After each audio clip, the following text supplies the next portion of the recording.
The Po' Boy Pundits podcast is brought to you by What Lola Wants. Go to WLWPrivateChefs.com for information to reserve top quality chef and restaurant services in the Chicagoland area. Pulpery Media presents Po' Boy Pundits with your hosts, Brock and Ben. This is where we discuss the political headlines that grab our attention and all those little jerks that infuriate us. The news cycle for the next 4 years, right? And the news cycle that is going to be head-spinningly well, right. It's scary to think, like, we didn't think he gave fucks in his first term. Oh, he gives zero fucks now. Right. And I'm curious, particularly after this last week. Well, particularly after yesterday. Yeah, I'm the going to press say, conference. like, what the Joint Chiefs, what those conversations are like when he's going, I'm not ruling out military intervention in Panama and Greenland. Yes, he didn't mention Canada by name, but specifically those two. two. Well, no, he said he's going to use economic force against Canada. So what? Put tariffs on it, yeah, and then they're just going to be like, okay, you get no wood or gas. And who is it? Is it a governor or whatever of like the Ontario province is like the white guy? Yeah, essentially to like Detroit and all of northern Michigan and Wisconsin and Minnesota, like you're not getting power anymore. Yeah, those tariffs get passed. And then there was the female. Who went scorched earth on him? Who is that? Was that the effectively their majority leader? I'm assuming that's what it was, because she was talking like. Which it's sad when a secondary world. I shouldn't say it like that, but someone who is high up in another country's government going, you clearly don't understand how a parliamentary system works. Correct, and she said that. Yeah. Yeah. Told him to go grab one of his grandchildren's books and read it. Yeah. Yes. So. And then I love the fact that she went, how about this? How about we already have agreements with California and Oregon and Washington. How about we just take them from you? Well, and even then, they could be making that point of like, well, you're a conservative politician, right? So why can't these individual states make their own deals? I mean, granted, it's not in the Constitution. Isn't that states' rights? Right, but I mean, Constitution is dealing with any foreign government goes through DC. Yeah. But you go in but if you are really have agreements now, right? Yeah, that's allowed by the federal government. Okay. Thank you for explaining. But if you're a states' rights person, why not? Why not just say like, okay, we're just going to back away from that? Okay, here's another thing. If you are a conservative, you would think, well, fuck them. That's all democratic states anyways. Who gives a shit? Yeah. And the idea that either Canada wants to be part of the United States is, I mean, that's just so much hubris. It's beyond me. Oh, she also threw out free health care to everybody. And women's reproductive rights. Yeah. Like, she hit all of them.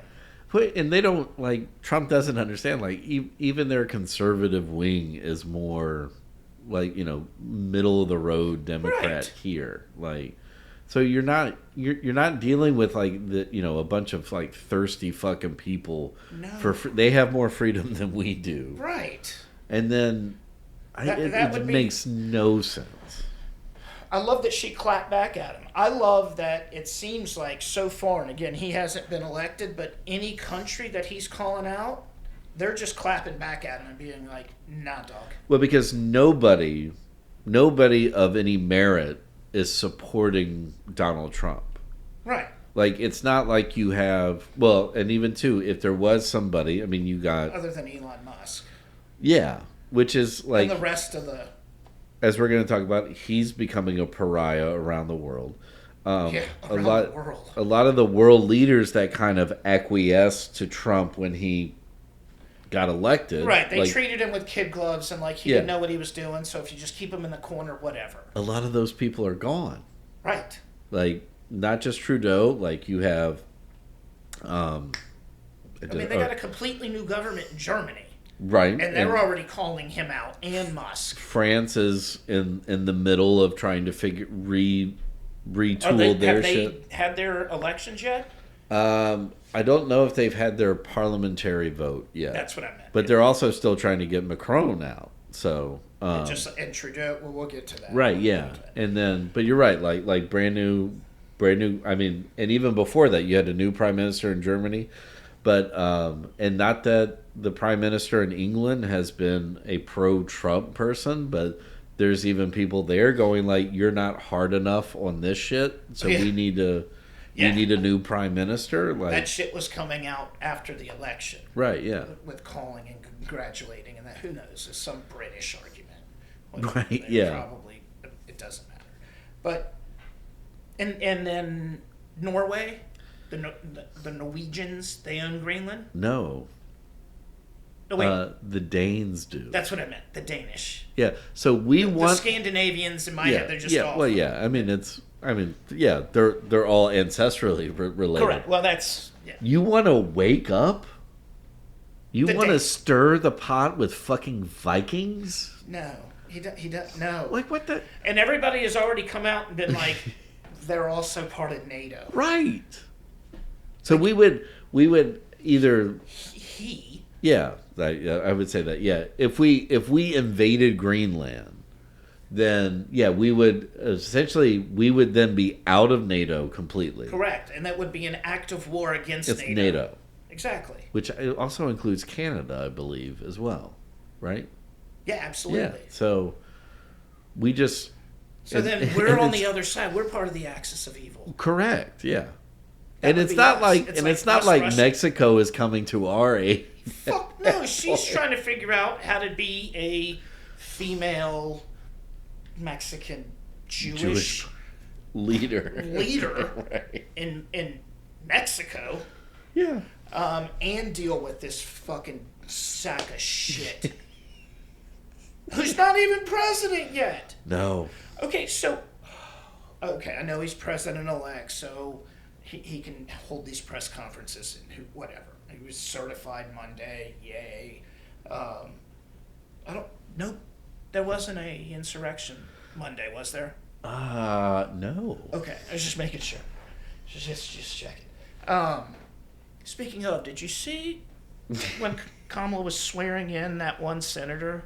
Yeah. And she went to shake the husband's hand? I did, where it's like, that one I know a lot of people are throwing out, but I did see somebody point out, like, in other, that's not a first term senator. No, she won re-election. Right. And so the other previous times, like, the husband is just like, he doesn't look anybody in the eye. Right. He doesn't shake hands or anything like that. So I know it looks bad. Yeah, and I tried to watch like before it and afterwards, and it was like it looked terrible. Right, but like that apparently is like the husband's MO. Like he just doesn't. Whatever. All right, so he doesn't stand out. I mean, the best was the Republican, and like everybody knows, but like the Republican who brought all of his daughters, and then the daughters wanted a picture with Kamala, and then as they're walking away, you can. Just all you hear is Kamala go, "I can tell," and everybody's like, "Oh, that daughter said I voted for you." Like everybody knew it. Perfect. Yeah. Yeah. Well, again, we're in the minority. Okay. But that's one of the. Just to point out, like, these are the people in those circumstances, how delightful Kamala Harris is. There's clips from her first swearing in But like even the moment Bernie Sanders, she's like, Bernie, come stand right over here. Even though I know you never like being told what to do. Right. Like, but there's Did you see the videos of her certifying the election? Yeah. And having to say her name that lost? Yeah. The fucking douchebag standing ovation for Trump. But yeah, it takes balls. It takes balls to do what she. I mean, like to be that gracious in defeat. Yeah. To go up against him as we've done that. It'd make me sick again. He would need both houses to okay him doing any one of these things with the Panama Canal, which apparently they're suing him over tax evasion. Yeah. Wow, that's not a fucking coincidence. Right. No, but China doesn't pay as much as we do. No, they're fucking suing you, douchebag. I've heard that, and also like that he feels slighted that flags are going to be at half mast, so he wants to fuck over Jimmy Carter. Correct. By taking Panama. That is his woe is me. Yeah. Because Carter had the audacity to die at 100 years old within 30 days of you being elected. Yeah. How dare he be in hospice care for over a year? Just to vote against you giant pile of lava land. Ooh, I like that. It's right there. It's just, yeah, no, that's good. Yeah. Fucking cunt. But anyways, back to this. He would need both. He can't just be like, we're going to, or send in troops. He can send. Oh, that's a good question. I mean, technically, he would need them to go to war. I get that, but like what effectively would be. Yeah, no, he can't. Yeah, invading another country. I mean, there's a certain number of troops that a president can send.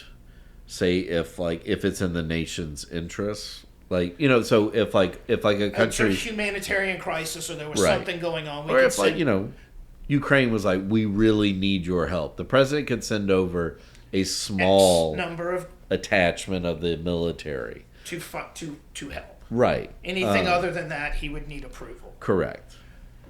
You can thank Lyndon Johnson and Richard Nixon for that. Of course, in Nixon. Vietnam. Yeah, well, we don't. We've lost a lot of these little small country skirmishes, haven't we? Yeah, because we don't know how to. Because we jump in the middle of revolutions, try and manhandle. Like Captain America. Yeah. No, you fucking douchebags. That's why it doesn't work out well for us. I mean, no, and then we instead just support the people who want democracy. Just be like the Clash, man. Right. Joe Strummer prepared us for it all. Forever, since the 70s, he's been preparing us for this. Right, yeah. Okay. Don't sell weapons to your enemy. Please don't do that. That shit really happened. So how was his son able to go to Greenland, and effectively act as an ambassador? That I don't know, because I thought his both Don Jr. and Eric were weren't allowed to be part of the White House. That's what I thought. That's what and I'm sure they traveled on their own time. Yeah. But one of the guys that was traveling with them, one of their friend, the Dumber and Dumbest. One of the friends is like a convicted felon drug dealer. Oh, nice. Perfect. Yeah. I love it. You know what that is? He's just bringing the cocaine with him. Yeah. Oh, maybe they get arrested while they're there. I fucking hope so. Yeah, that would be amazing. If they were, I'm still just trying to figure out why. Like, I mean, it'd be great to be able to vacation to Greenland without having a passport, but at the same time, why Greenland? We don't even have military bases there. Like, that's how much we really haven't given a shit about the place. Yeah. But we need it for security reasons. Sure. It's because Elon Musk is building some kind of facility under there, probably. Yeah. That's going to, shoot a laser. His layer. Yeah, shoot a laser into the sun that's going to kill us all as he flies off on his SpaceX They just went freaking sharks with freaking lasers. Right. We're going to get on him. I just come back to the last time we talked about this, which is we're all focused on that. Meanwhile, Puerto Rico is fucking going to hell. The following segment has been brought to you by Whatever Lola Wants. Go to WLWPrivateChefs.com for information to reserve top quality chef and restaurant services in the Chicagoland area. The Po' Boy Podcast is a production of Pulpery Media, produced and edited by Ben Grimion. Marketing by Brock Ryder. Graphic design by Beck Ryder and Ben Grimion. Music by the Heisenberg Compensators.